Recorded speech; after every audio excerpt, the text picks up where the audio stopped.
ராமாயண ஸ்லோகம் பூர்த்தியாக சேவிக்க வேண்டாம், பதம் பதமாகவும் சேவிக்க வேண்டாம். ஒரு அக்ஷரம் சொன்னால் கூட நம்முடைய பாதகங்கள், பெரிய பெரிய கஷ்டங்கள்லாம் பாபங்கள்லாம் நிவர்த்தி பண்ணுமா. அது எப்படி ஸ்ரீமத் ராமாயணம் வேதத்துடைய உபபிரமணமோ அதே மாதிரி அருளி செயலும் வேதத்துடைய உபபிரமணம்.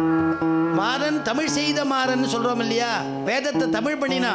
அந்த மாதிரி இங்கே ஆண்டாள் சொல்கிறா, ஆண்டாளுடைய தனின்னு சொல்லும் அனுசந்தானம் பண்ணும் பொழுது அங்கே மகாபாதக நாசனம், இங்கே பாதகங்கள் தீர்க்கும். இங்கே குருநாதர் எல்லாம் அண்மையப்படுத்தி ஒன்று ஒன்றா ஏற்றி வச்சிருக்கார், அவருடைய கிருபை தான். அதனால் பாதகங்கள் தீர்க்கும்னா அந்த மாதிரி பாதகங்கள் நம்முடைய தீர்க்கக்கூடியதான ஒரு திருப்பாவையை நம்ம விடாமல் அனுசந்தானம் பண்ணணும் அப்படின்னு. கிருஷ்ணனை பற்றியெல்லாம் கேட்டால் இல்லையோ ஆண்டாள், அதனால் கிருஷ்ணனை பற்றி அனுபவிக்கணும்னு ஆசை வந்து கொடுத்தான். கிருஷ்ணன் எப்படி பிறந்தான், எப்படி வளர்ந்தான், பிறந்தது ஒரு இடம் வளர்ந்தது ஒரு இடம் இல்லையா.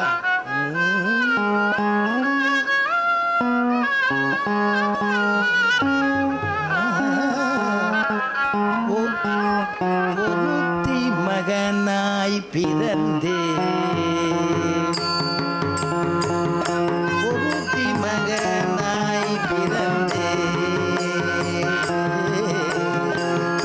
ஒருத்தி மகனாய் பிறந்தே, ஓரிரவில் ஒருத்தி மகனாய் ஒளிந்து வளர,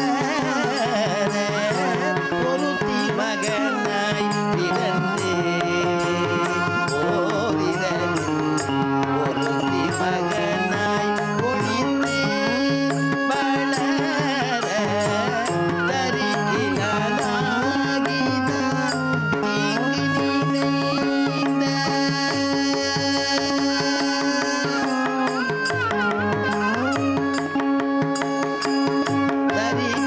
தரிக்கிலானாகி தான் தீங்கு நினைந்த, கருத்தை பிழைப்பித்து கண்கள் வயிற்றினில், கருத்தை பிழைப்பித்து கண்கள் வயிற்றினில், நெருப்பென நின்ற நெடுமாலே, நெருப்பென நின்ற நெடுமாலே, நெருப்பென நின்ற நெடுமாலே, நெருப்பென நின்ற நெடுமாலே, அறிந்திட்டு கண்டோம் பறைதறி நீயாகி திருத்தக்க செல்வமோ.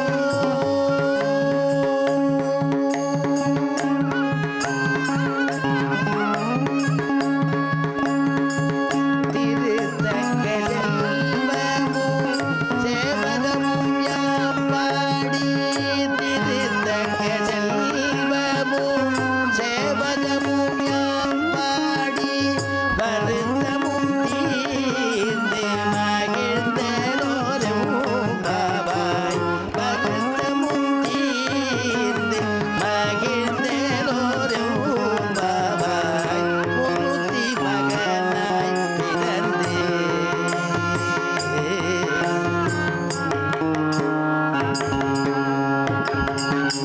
அப்படி ஒருத்தி மகனாய் பிறந்து ஓரிரவில் ஒருத்தி மகனாய் ஒளித்து வளரன்னா கிருஷ்ணாவதாரத்தை அப்படி அனுபவிச்சா.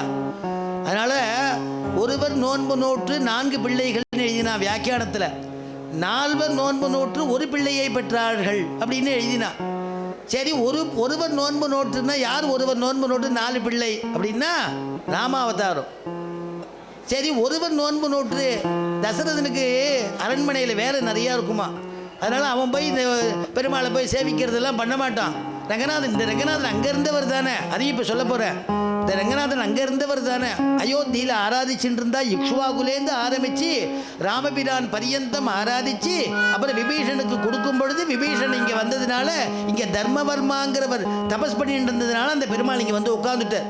தர்மவர்மாவுடைய பக்திக்காக வேண்டி இங்கே இருந்துட்டார். அப்படி இருக்கக்கூடிய பெருமாள் இல்லையா நம்ம ரங்கநாதர், அவருக்கு போய் சேவைக்கு நேரம் கிடையாதான். இவ கௌசல்யா தினம் போய் பெருமாள்கிட்ட அழுவாளாம், இந்த சந்ததிக்கு ஒரு குழந்தை கொடுக்க கூடாதா, ஒரு